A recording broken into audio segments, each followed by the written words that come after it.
Imagine standing in a room full of people who doubt you. They see your flaws, your height, your past, your insecurities, and they think they've already written your story. Now imagine turning that moment into your greatest triumph, not by hiding your weaknesses, but by wielding them like a sword. This is the art of turning weaknesses into strengths, a skill mastered by one of fiction's greatest minds, Tyrion Lannister from Game of Thrones. Today, we'll uncover how you can do the same, how you can transform what others see as your limits into your most powerful assets. By the end, you'll walk away with a new lens on yourself, ready to outsmart the world. Weaknesses. The word alone feels heavy, doesn't it? Society tells us to hide them, to polish our imperfections until they are invisible. But what if I told you that your flaws, the things you have been taught to bury, are the very keys to unlocking your potential? Tyrion Lannister, the half-man scorned by his family and kingdom, didn't just survive in a world that despised him, he thrived. He turned his perceived weaknesses, his dwarfism, his tarnished reputation, his lack of physical strength, into tools of connection, influence, and power. How? Let's break it down. First, understand the psychology behind this. When Tyrion walks into a room, he knows what people see: a dwarf, a drunk, a disgraced noble. But he doesn't shrink from the judgment. Instead, he leans into it. Psychologists call this reframing, shifting the narrative around a flaw to highlight its hidden value. When you reframe a weakness, you change how others perceive it. But more importantly, you change how you perceive it. This is where the magic begins. Think about your own life. Maybe you're shy, and you've always seen it as a barrier to leadership. Or perhaps you have made mistakes in your past that haunt your confidence. Tyrion's dwarfism was a source of mockery, yet he used it to disarm others. In Game of Thrones, he tells Jon Snow, "Never forget what you are. The rest of the world will not. Wear it like armor, and it can never be used to hurt you." Did I offend you? Sorry. You are the bastard, though. Lord Eddard Stark is my father. And Lady Stark is not your mother, making you a bastard. Let me give you some advice, bastard. Never forget what you are. The rest of the world will not. Wear it like armor. It can never be used to hurt you. This is the first lesson. Own your weaknesses. Name it. Embrace it. When you stop hiding, you strip away its power to shame you. Step 1 is authenticity. Tyrion's self-deprecating humor is his shield and sword. When he's just about his height or his drinking, he's not just deflecting criticism. He's inviting others to see him as human, relatable, and unthreatened. This vulnerability creates trust. Psychologically, it's called pratfall effect. People like you more when you show imperfections because it makes you real. So ask yourself, what's the one flaw you're afraid to show? Maybe it's a stutter, a lack of formal education, or a past failure. Try this. The next time you're in a meeting or a social setting, acknowledge it lightly. If you are shy, say, "I'm not the loudest voice here, but I've got ideas worth hearing."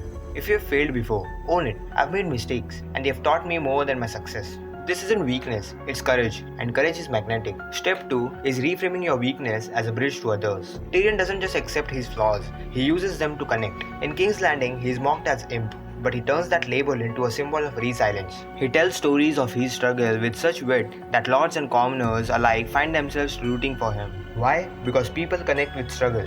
Your weaknesses are universal. They remind others of their own humanity. Picture Tyrion in The Whale, on trial for a crime he didn't commit. He is small, defenseless, and surrounded by enemies. Yet he wins over the crowd by weaving his flaws into a story of survival. He doesn't beg for pity, he demands respect. You can do this too. If you are an introvert, don't apologize for needing time to think. Frame it as thoughtfulness that leads to better decisions. If you have faced setbacks, present them as proof of your grit. Reframe your flaw as a story that inspires. If you want to learn reframing in deep, I think we have created a video on it, so you can check it out. Step 3 is strategic positioning. Tyrion doesn't just embrace his weaknesses, he uses them to outmaneuver others. When underestimated as a drunken dwarf, he strikes when opponents least expect it, like when he outwits Cersei in political games, or leads the defense of Blackwater Bay. Being underestimated is a secret weapon. It gives you room to surprise. In your life, let others to underestimate you. If you are young in a room of veterans, don't fight to prove your experience. Use your fresh perspective to offer ideas they've overlooked. If you lack credentials, highlight your hustle and adaptability. The key is to position your weakness as a unique strength others don't see coming. Psychologically, this taps into cognitive bias. People's assumptions blind them, and you can exploit that blind spot. Step 4 is building alliances through shared struggle. Tyrion recruits loyal allies like Bronn and Podrick by showing he understands their outsider status. He doesn't just offer gold, he offers respect, making them feel seen. This is rooted in the similarity attraction principle. People bond with those who share their struggle. Think about people around you. colleagues, friends, or even strangers. Your weaknesses can be a bridge to them. If you have overcome financial hardship, share that with someone struggling to build trust. If you are self-conscious about your appearance, use humor to connect with others who feel the same. When you show your scars, you create loyalty.